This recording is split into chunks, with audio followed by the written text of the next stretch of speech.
You've seen the aliens from the Alien series. You've seen the Predators from the Predator series. Well, the year 2004 would see the gathering of these two great and legendary movie monsters in a cinematic battle of the ages in Alien vs Predator, where finally two of our favourite modern aliens fight it out. It was fast, it was action-packed, it was full of potential and intrigue, it was...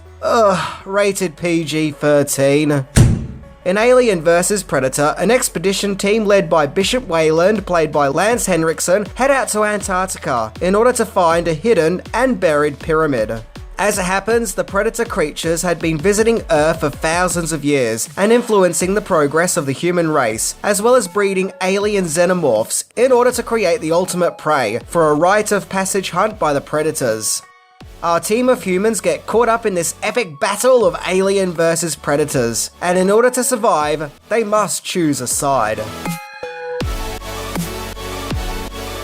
So it's time to travel back to 2004, to the momentous occasion of actually bringing aliens and predators together on the big screen in one epic crossover battle. The question is, could the premise live up to the hype?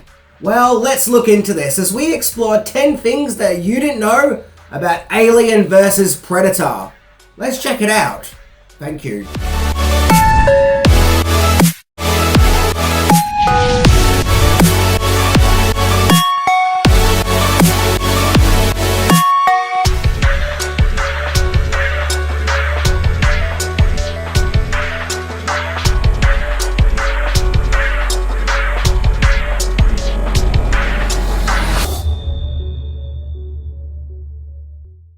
Number 10. The seeds were sown in Predator 2. The premise was set in stone for movie audiences to be relishing in an epic battle of two of their favourite alien monsters all the way back in 1990, with the release of the Predator sequel, Predator 2, where this time the action is lifted out of the jungle and takes place in Los Angeles. In the sequel, there is a scene where the Lieutenant Mike Harrigan character, played by Danny Glover, boards a Predator spaceship and sees a trophy room featuring the skulls of alien creatures, one of them being the skull of a xenomorph from the Alien series. This was intended to be something of a cheeky Easter egg, on the account that 20th Century Fox, whom were distributing Predator 2, also owned the rights to the Alien series. And in addition to that, there already was several connections between Predator 2 and the previous Alien movie, Aliens, which came out 4 years prior, as both movies had Stan Winston creating the creature effects, and both movies starred Bill Paxton in a comical role, where he's basically playing the same character in both movies, but that's okay as it's a great character. So the little wink wink nudge nudge moment of having a xenomorph skull appear in the background of Predator 2 was meant to be a cheeky little reference. It however whetted the appetite of eager fans, who now not only really wanted to see an Alien vs Predator movie for real, but thought that there had to be one, as if the skull wasn't so much a reference, but rather a promise that an Alien vs Predator movie was definitely in the works. The movie obviously would in fact happen, just not until 14 years later. Well, you know what they say, better late than never. Number 9. Alien vs Predator was already a major franchise long before the movie. Coincidentally, at the same time the Xenomorph skull was featured in Predator 2, a comic book series was in development for an Alien vs Predator comic book. The comic series was published by Dark Horse Comics, the home of popular comics like Hellboy and Sin City. Dark Horse owned the publishing rights to both the Alien and Predator franchises, and it was artist, editor, and barbed wire creator Chris Warner who suggested putting the mighty battle onto the comic book pages. So the crossover of aliens fighting predators was introduced in the 36th issue of Dark Horse Presents in February 1990, and this comic book battle was immediately embraced by fans of both franchises.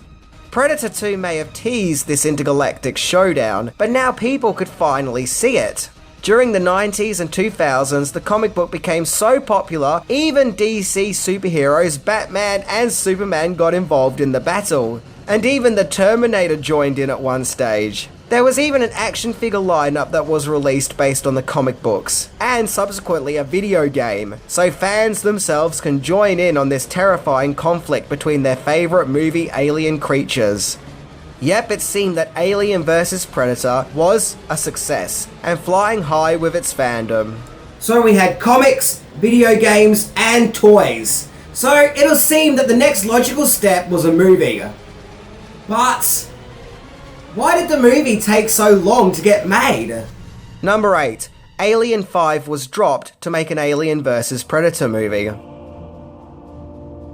20th Century Fox had been interested for a while to have a crossover with possibly two of their biggest properties, and thus to release an Alien vs Predator movie. And although things would have been good to go on the Predator's end, as no new movies were no longer being produced at the time, during the 90s, the original Alien series hadn't quite run its course yet. After the disappointing reception of Alien 3, which ended with the lead character Ellen Ripley sacrificing herself, 20th Century Fox then decided it was now time to finally focus on an Alien vs Predator movie. No doubt due to the success of the comics and the video games and the general fan demand for it. Except it didn't. Fox then got cold feet and felt that they should make another Alien movie, solely an Alien movie, and for Sigourney Weaver to be brought back in Alien Resurrection, which literally resurrected Ripley. After the lukewarm release of Alien Resurrection, Aliens director James Cameron decided it was time to return to the Alien universe, and got to work on making an Alien 5. His plans was to focus on returning to the planet seen in the first Alien movie, and he was frequently meeting up with the original Alien director, Ridley Scott, where they were conceiving a story about how the alien xenomorphs were created. However, when word got out that 20th Century Fox were once again contemplating making an Alien vs Predator movie, Cameron immediately abandoned the project, feeling that an Alien vs Predator movie would kill the valid spirit of the franchise. Regardless, for better or worse, Ridley Scott would take this concept about the formation of the xenomorph aliens and use it for the basis of his 2012 spin-off prequel, Prometheus. Number 7. There were several rejected scripts. A movie script for Alien vs Predator was first written all the way back in 1991, when Hellboy scriptwriter Peter Briggs wrote an Alien vs Predator script, which was more directly based on the Dark Horse comics of that time. 20th Century Fox were actually happy with the script and purchased it, but ultimately they didn't go anywhere with it. And in addition to that, the production of Alien vs Predator didn't actually begin until 2002. Now, apparently securing a deal to get the movie greenlit was tricky, as between the Alien and Predator franchises, there were 6 producers, all of whom had ownership, and thus they all had to approve the movie.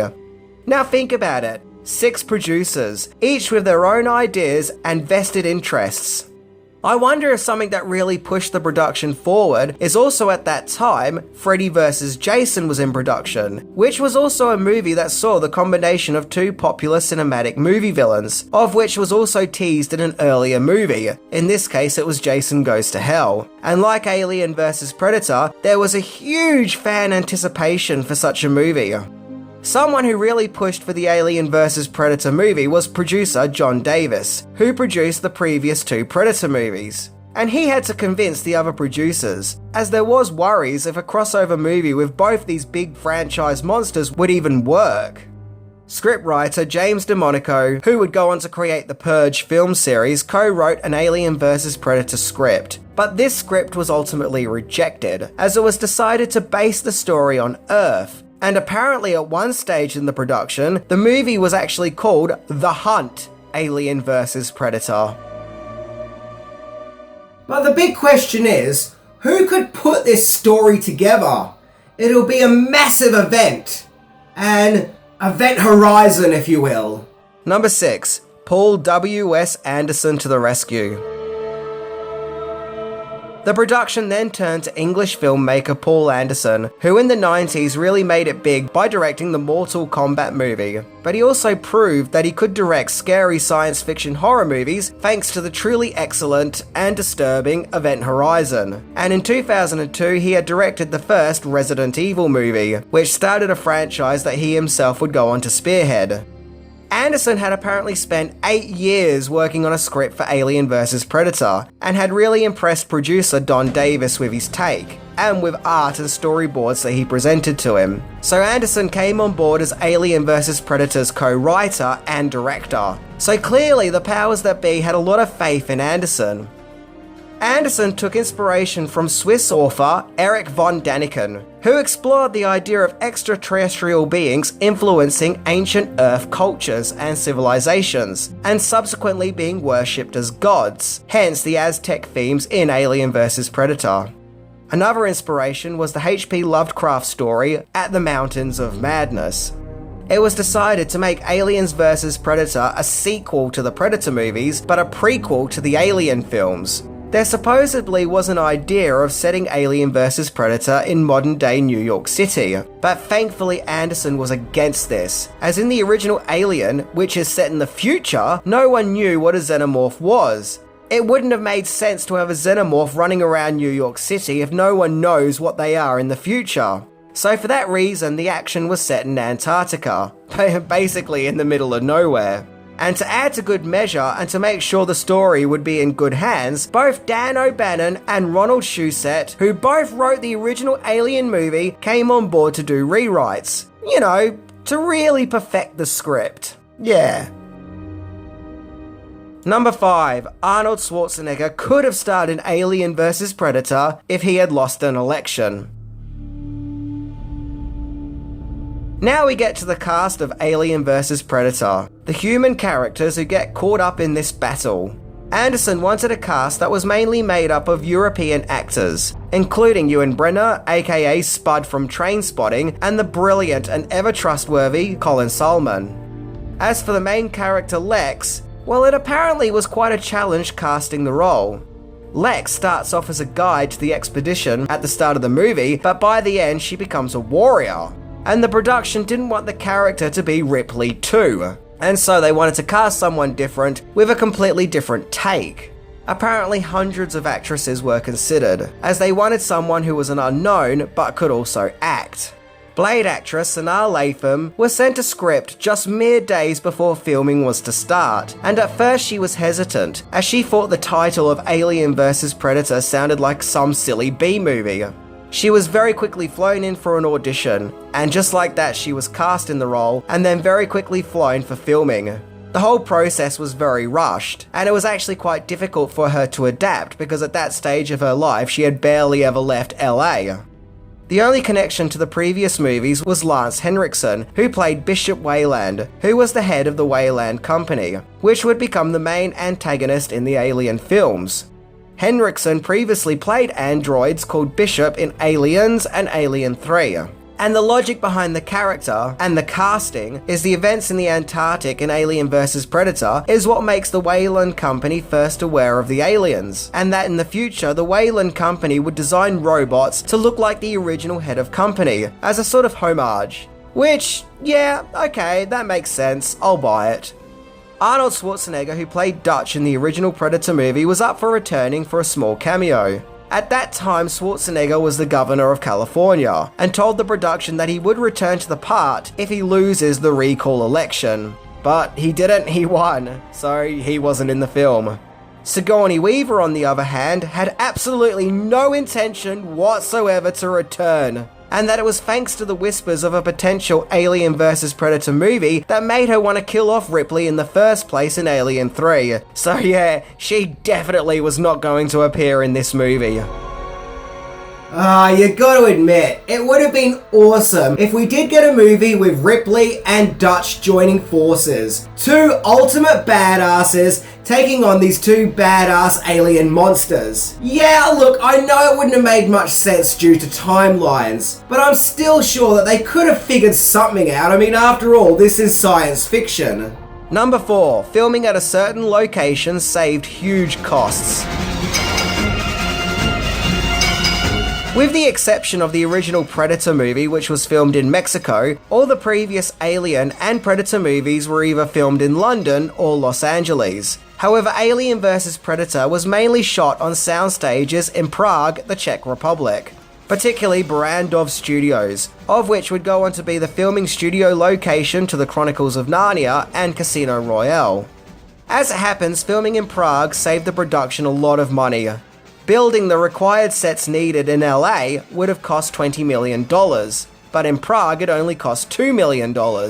Amalgamated Dynamics came on board to work on the effects, as the company had previously worked on Alien 3 and Alien Resurrection. And according to IMDb, within the production it was intended to keep CGI down to a bare minimum, by mainly using miniature models, and when it came to the Alien and Predator creatures, to use stuntmen in rubber suits, where supposedly 70% of the effects are practical. But I don't know. Yeah, look, maybe it's just me, but I always found the movie to look really CGI-ish. Especially when we see the Predator and aliens fighting. I always felt that it looked like a CGI cluster. But then again, maybe that's just me. Number 3. A musical legend could have returned. When it came to scoring Alien vs Predator, there was a brilliant idea to have the movie scored by the legendary Jerry Goldsmith, who scored the first Alien movie, and Alan Silvestri, who scored the first Predator movie.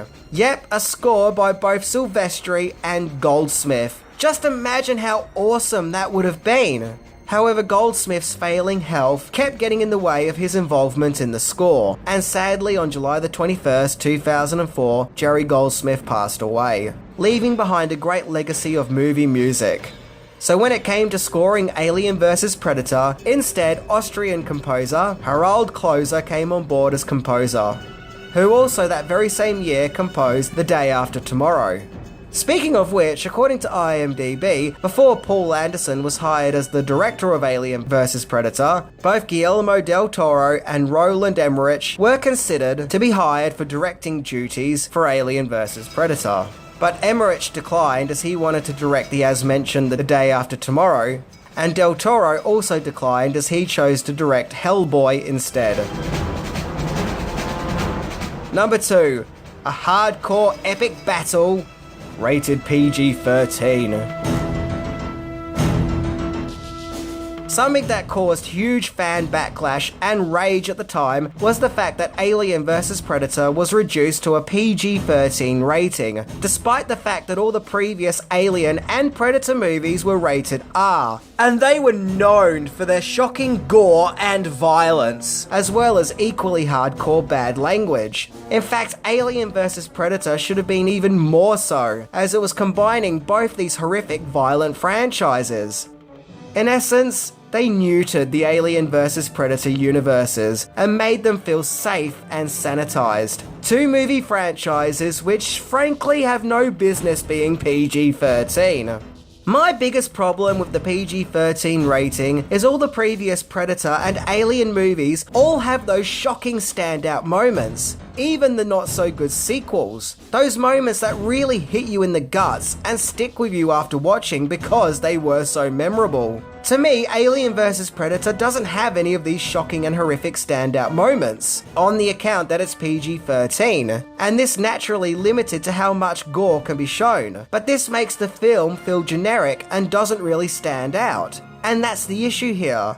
This is an Alien vs Predator movie. This should have been anything but generic. Having these two franchises cross over is all the more reason to be bloodier than ever. Now, this was supposedly an economic decision, in that it was felt that if the movie is rated PG-13, then it will draw in more viewers during its cinematic run. And maybe that was the case. Maybe because Alien vs Predator was rated PG-13, little Timmy could finally go and see one of these movies. But at what cost? Yeah, but look, is it worth it when the final product is a mediocre movie? Number 1. Spectacular whimper of a crossover. What should have been a grand and epic movie event was sadly shrouded in mediocrity, as Alien vs Predator was released in August 2004. And financially, the movie performed quite well, as it opened up in the #1 spot in the box office and would go on to make over $177 million on a budget that sat somewhere between $60 to $70 million. And it was the second highest earning movie in both the Alien and Predator film series. That is until Prometheus came out and made it the third successful movie in the Alien series. However, sadly, the decision to make Alien vs. Predator a PG movie kind of killed it, making it dead on arrival, as the movie was seen as a massive disappointment by fans and critics. Many felt the movie was just dull and boring, and despite its promise of being an epic crossover, it just felt like it was a tired attempt to revive two dead film series. The characters were also criticised for being generic and boring. And I kind of agree with this. No matter if you watch a Predator movie or an Alien movie, they all have very rich characters. Even the not so good Alien movies still have interesting characters. And I just find the human characters in Alien vs. Predator to be just so forgettable. But I don't think that's the actors' faults. They could only be so interesting while working with a restrictive PG-13 script. I do think that out of all the characters, Lex and Bishop are by far the most interesting, and Sanaa Lathan does have a great screen presence, as does Lance Henriksen. But other than them two, I could barely remember any of the other characters, so I couldn't tell you anything about them. However, the shocking truth is, I actually don't think Alien vs. Predator is a terrible movie. In fact, apart from its PG-13 disappointments, I would even say it's pretty good. From a movie-making standpoint, as far as structure and script goes, it's probably a far better made movie than Alien 3 and Alien Resurrection, and it does have its fun popcorn moments. There's nothing about the movie I really dislike or makes me outrage. It's okay, but that's also kind of the issue. This is an Alien vs. Predator movie. This should have been, and deserved to be, spectacular. A movie that should have been way better than just okay. Now I know that I've already said this, but I just cannot stress this enough. Giving Aliens vs. Predator a PG-13 rating really doomed it. You've got these two big franchises which are by nature violent R-rated movies, directed by this guy who gave us Event Horizon, proving that he has what it takes to make gory space movies. Basically, Alien vs. Predator was screaming for an R rating, but it didn't get one. Now, to be fair, maybe 20th Century Fox thought that the movie was mainly going to appeal to kids who read the Alien vs. Predator comics, and that maybe many of them were under the age of 17. Who knows? But as it stands, Alien vs. Predator isn't the standout spectacle that we all hoped that it would be. But it is still competently made, and it is plenty of fun. And so to conclude, for better or worse, Alien vs. Predator finally brought together two famous monstrous aliens, creating movie history.